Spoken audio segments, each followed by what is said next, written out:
this. I'm Scott McGinnis from ArmsportVideos, and you can see with me is my partner, Rick Pinkney from Canadian Armwrestling Federation. Canadian, like you think you're important, or No. what's the deal? No. What are you with Canadian? Oh my God, you're the president, aren't you? He really does think he's important. Today, YouTube Wars. We're going to have a little chat about all the YouTube arm wrestling channels that you could ask for and more. 24/7 arm wrestling. I know you're going to love it. I hate it. What? I thought you liked arm wrestling. I do like arm wrestling. And I like people that know something about arm wrestling. Most of these people that got their YouTube channels only started last week. They don't know anybody. They don't know anything.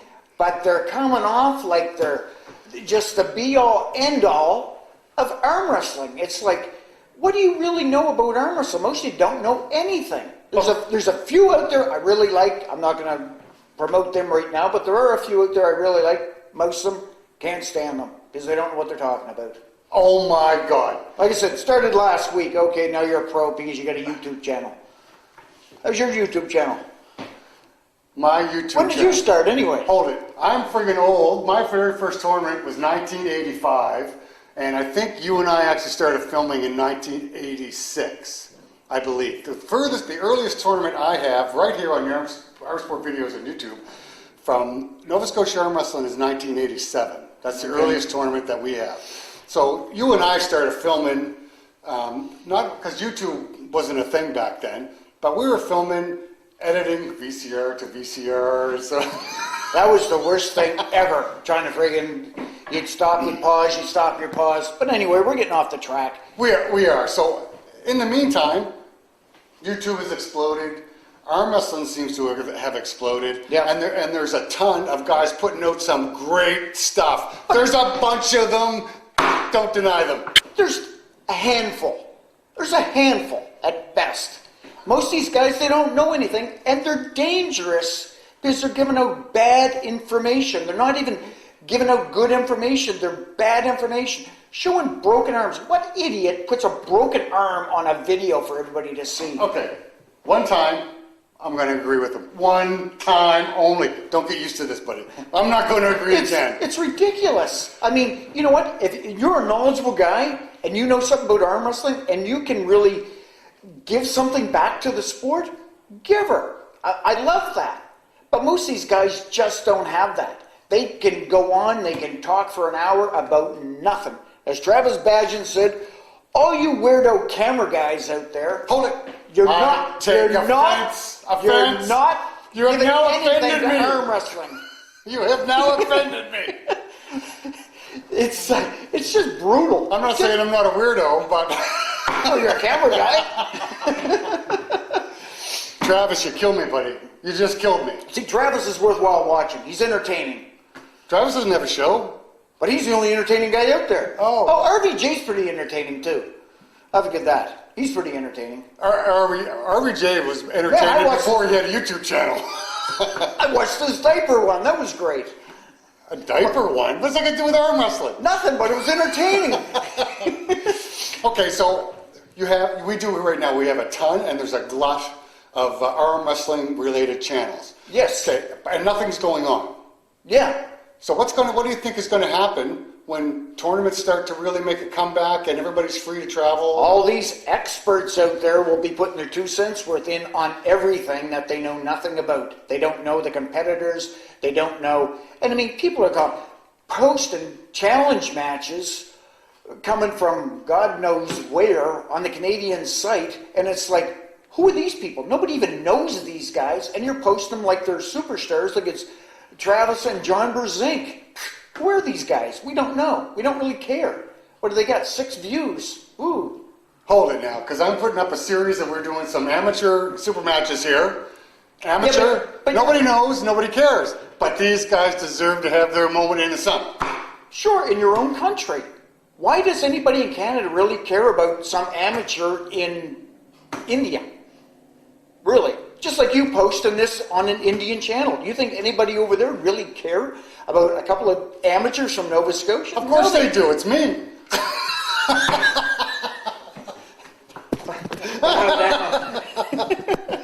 That's right. You know what? The only thing I can say is, so there's a guy out there called Brad Cook. Okay. Films. Brad Cook is almost like a cinematographer. He creates movie magic, and he loves arm wrestling. Oh no, he's really good. Okay, I haven't seen his stuff, so You got to look at his 217 is his YouTube channel, but you got to spell it out. Okay. Anyway, so Brad, make it easier on me. just look up Brad Cook. He'll probably come up too. But he was hired by the promoter to film the event. So Brad gets there, so he has access to the stage, and when he's trying to film, there's probably 10 to 12 other guys all trying to get the same shots. So these guys are all fighting for space on the stage. And there's your problem. There's the problem. But what if I rallied and talked to you? No one should have stage access. If he's hired, he gets stage access. The rest of you can stand down on the floor. I don't care what you do, but you're not going to be on stage. Well, that's stupid. Sorry, but that's stupid. If I'm a promoter and I'm hiring you, why would I want people blocking the view that I'm paying for? Because you as a promoter don't want to piss off anybody. You don't want this weirdo camera guy giving you negative publicity. You put the word out right away. Sorry. This is the camera guy for this tournament. All you other guys with your cell phones, you got to be down on the floor. You're not allowed on the stage because you're blocking the best camera views. And that's another issue I have. Most of these guys out there wouldn't know a good camera view if it hit them in the head. Well, isn't that the I mean, geez, who wants to watch a video and what am I looking at? The back of a referee or the back of the competitor? Set your camera up so we can watch the match.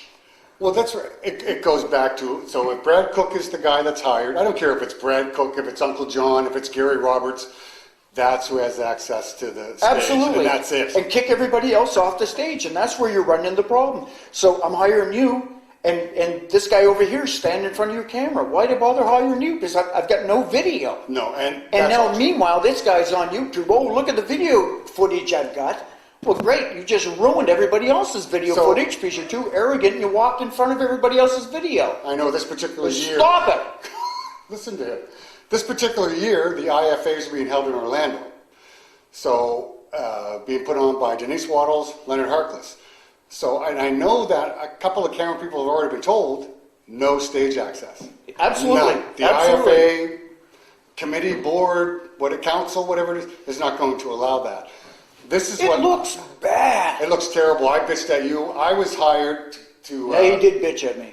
I was hired to film the 2017 Canadian Nationals here in Halifax.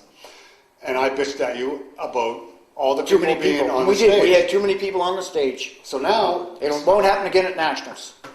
Thank you. And and I'm being brought out to Winnipeg whenever we get to host that, COVID permitting. I don't want to see anybody else. Now, if you want to hire... Daryl, are you listening? I don't want to see anybody else on the stage, but this is up to the CAWF, not just Daryl Stephenson. However, Daryl, if you want to hire a photographer, or if television media comes in for your local news station, they should always be granted access. Absolutely, absolutely. The only thing that I would ask as being brought in to film this is which side of the stage they can stand on so they're not blocking my view. Yeah. And it's not because of my ego can't take it. I want to provide you people the best possible footage I can. However, all footage is good footage, buddy. All of it is good. We need more YouTube channels. No, come on. All you guys with your cameras, if you got a professional camera and you're allowed up on stage, go for it. If you're shooting with your phone, even though some of the phones shoot great, but don't stand in front of other people because you think you're so arrogant and so great that your footage needs to be front and center. That's just plain rude. Man. And there's too many of you out there doing it. I watch it all the time, and it's irritating as hell. All of a sudden, I'm watching one guy's footage. I got to stop because you're standing in front of his video. Now I got to go find somebody else. I'm not going to watch yours because you're an ignorant son of a bitch for standing in front of the other guy's camera. So, a quick little off-topic question. Are you for or against video replay? I love video replay. But then what video do you look at? You got 15 people shooting this match. Whose video do you look at? I'd look at a few of them. Would you? Or do you look at the person you've hired? Well, I'd look at that one first. That should be the only one you look at. Oh, you mean? Oh, no, you mean for refereeing? Yes, you're a referee. Now, I don't mean in your leisure time. If you believe in video replay. Yeah. So, and you're the head referee of okay, Dave Campbell right now is the head referee for CAWF. and he has to come and look at a video. So whose video should he be looking at? He looks at yours, and that's it. And That's the way we've got it set up in CAWS. And nobody else's? Nobody else's. Okay. But if there's nobody But else it's on up to you. stage, It's up to you to make sure. that I have a good angle. Yes. Oh, no, absolutely. And as you and I both know, video lies. And Bob does it ever. Bob Brown's been doing a great job. That was a great one where you put the block of chalk down just to show you what a difference in the angle makes. So if you're shooting straight across, you're going to get a great view. If you're shooting from here, you're not getting the same view. And people come up and go arguing like, well, look at this.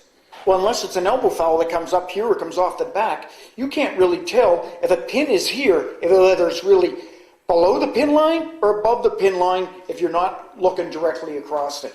And that's another issue I've got with a lot of these video guys. They come screaming up, and I've seen it before. Is that, oh, I've got video footage, and they show you a video of nothing. It showed me nothing. Okay. And, they kissed their 50 euros goodbye. That was the best part. We're off topic, though. Okay, so what do you think is the future for arm wrestling for YouTube content creators? Do you think we're going to, when we get back to whatever normal is, are we going to see more? Are we going to see less? What do you think? Oh, it's going to explode. YouTube's going to explode with. You don't think it's already exploded with some of the garbage that's being put out there? Well, there's a lot of garbage, but I mean, at least then you'll start seeing half decent matches going on, hopefully. I'll be happy when we get to a day when we're back to running tournaments every weekend, every other weekend. I don't mean in whatever your area, running a tournament every week, but every week, somewhere across North America, there's tournaments, and you don't have everybody that has a YouTube channel going to one tournament. Yeah. Maybe they can thin out, and that way if Brad Cook gets hired by somebody, he doesn't have to fight for But his he shouldn't have to fight. Like I said, if I'm running a tournament and I hire Brad Cook, he's the only one on the stage. I'm sorry, I just paid him to come here. Don't allow other people up on that stage to block his view, especially if he does really good work. That's just shooting yourself in the foot. Allow that guy, everybody else, you're down on stage and you can shoot your shitty angles. Sorry, but you weren't hired for that. You want your own YouTube? Too bad, so sad. Before we wrap up, you got to go watch Brad Cook's. So he's got a series out, called Rivals. Okay. Where he's in control of everything. He sets up the matches, and he's got the competitors mic'd. Oh, nice. Does a really good job. The cinematography is amazing. He's great on the editing. You got to watch this guy's work. Love you, Brad Cook. Keep up the good work, buddy. Don't even think about going anywhere. No. And kick everybody else out of your way, Brad. Don't let them get in front of you. But on that, he's been accused already of being a stage Nazi. Good. Well, that's what you have to be. This guy seems to be a really nice guy. He's not comfortable with that title. You know what? Me, on the other hand, I've been at Worlds. Brad, bring me down. I'll be your stage Nazi for you. I'll kick everybody off the stage. So whatever money you were making, Brad, just what I told him. Right, but I don't know. I think that wraps it up. We got a ton of channels, and we'll see what happens we'll when see we who get comes back. out on top. When we get back to whatever normal is. Next year. All right, guys. I'm Scott McGinnis. I appreciate you tuning in. Rick Pinkney. Later.